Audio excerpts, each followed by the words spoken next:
नंदिकेश्वर कहते हैं, तदनंतर वे दोनों ब्रह्मा और विष्णु भगवान शंकर को प्रणाम करके दोनों हाथ जोड़कर उनके दाएं और बाएं भाग में चुपचाप खड़े हो गए।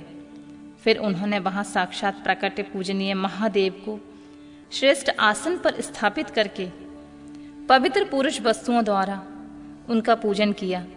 दीर्घकाल तक अविकृत भाव से सुस्थिर रहने वाली वस्तुओं को पुरुष वस्तु कहते हैं तथा अल्पकाल तक टिकने वाली शंखभंगुर वस्तुएं प्राकृत्य वस्तु कहलाती हैं। इस तरह वस्तुओं के दो भेद जानने चाहिए। किन पुरुष वस्तुओं से उन्होंने भगवान शिव का पूजन किया यह बताया जाता है।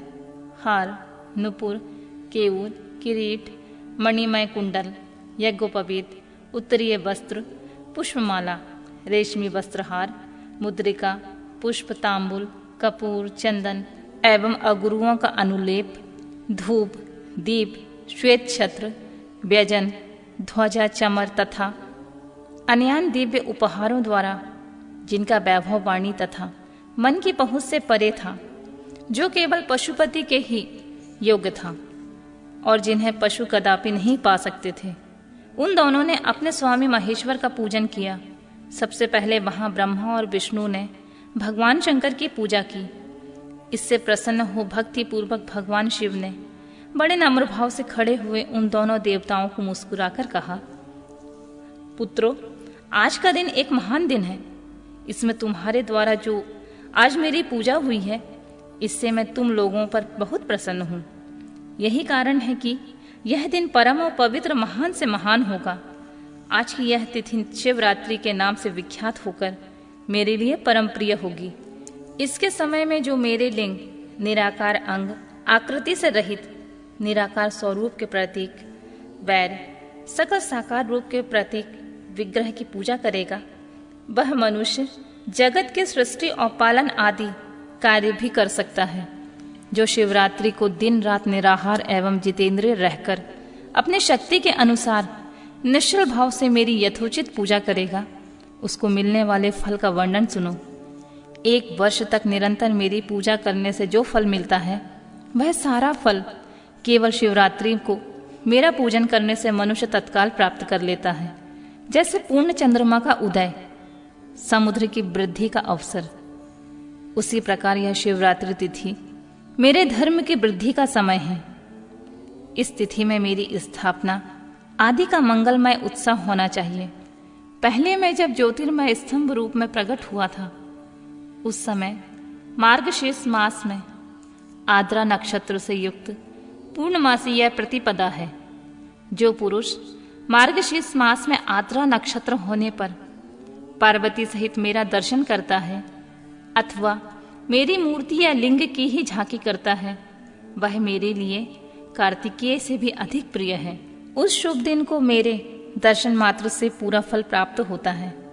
यदि दर्शन के साथ साथ मेरा पूजन भी किया जाए तो इतना अधिक फल प्राप्त होता है कि उसका वाणी द्वारा वर्णन नहीं हो सकता है। वहां पर मैं लिंग रूप में प्रकट होकर बहुत बड़ा हो गया हूं। अतः उस लिंग के कारण इस भूतल लिंग स्थान के नाम से प्रसिद्ध हुआ हूं। जगत के लोग इसका दर्शन और पूजन कर सकें, इसके लिए यह अनादि और अनंत ज्योति स्तंभ अथवा ज्योतिर्मय लिंग अत्यंत छोटा हो जाएगा। यह लिंग सब प्रकार के भोग सुलभ कराने वाला तथा भोग और मोक्ष का एकमात्र साधन है। इसका दर्शन, स्पर्श और ध्यान किया जाए तो यह प्राणियों के जन्म और मृत्यु के कष्ट से छुड़ाने वाला है। अग्नि के पहाड़ जैसा जो यह शिवलिंग यहाँ प्रकट हुआ है, इसके कारण यह स्थान अरुणाचल नाम से प्रसिद्ध होगा। यहाँ अनेक प्रकार के बड़े बड़े तीर्थ प्रकट होंगे। इस स्थान में निवास करने या मरने से जीवों का मोक्ष तक हो जाएगा। महादेव ने कहा, साकार और निराकार मेरे 2 रूप हैं, किसी दूसरे के ऐसे रूप नहीं हैं। पहले मैं स्तंभ रूप में प्रकट हुआ, फिर अपने साक्षात रूप से। ब्रह्म भाव मेरा निराकार रूप है और महेश्वर भाव साकार रूप है। ये दोनों ही मेरे सिद्ध रूप हैं। मैं ही पर ब्रह्म परमात्मा हूं। कला युक्त और अकल मेरे ही स्वरूप हैं। ब्रह्मरूप होने के कारण मैं ईश्वर भी हूं। जीवों पर अनुग्रह आदि करना मेरा कार्य है। ब्रह्मा और केशव, मैं सबसे बृहत और जगत की वृद्धि करने वाला होने के कारण ब्रह्मा कहलाता हूं। सर्वत्र समरूप मैं स्थित और व्यापक होने से मैं सबकी आत्मा हूं। स्वर्ग से लेकर अनुग्रह तक आत्मा या ईश्वर से भिन्न जो जगत संबंधी 5 कृत्य हैं वे सदा मेरे ही हैं। मैं अतिरिक्त दूसरे किसी के नहीं हैं, क्योंकि मैं ही सबका ईश्वर हूं। पहले मेरी ब्रह्म रूपता का बोध कराने के लिए निराकार लिंग प्रकट हुआ, फिर अज्ञात ईश्वर तत्व का साक्षात्कार कराने के निमित्त में साक्षात जगदीश्वर का ही सकल रूप में तत्काल प्रकट हो गया। अतः उसे ही मेरा सकल रूप जानना चाहिए तथा जो यह मेरा निराकार स्तंभ है वह मेरे ब्रह्म स्वरूप का बोध कराने वाला है। यह मेरा ही लिंग है। तुम दोनों प्रतिदिन यहाँ आकर इसका पूजन करो। यह मेरा ही स्वरूप है और मेरे सामीप्य की प्राप्ति करने वाला है।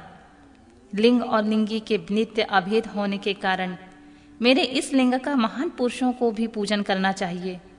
मेरे एक लिंग की स्थापना करने का यह फल बताया गया है कि उपासकों को मेरी समानता की प्राप्ति हो जाती है। यदि एक के बाद दूसरे शिवलिंग की स्थापना कर दी जाए तब तो उपासक को फलस्वरूप से मेरे एक साथ एकत्व सामुज मोक्ष के रूप में फल प्राप्त होता है।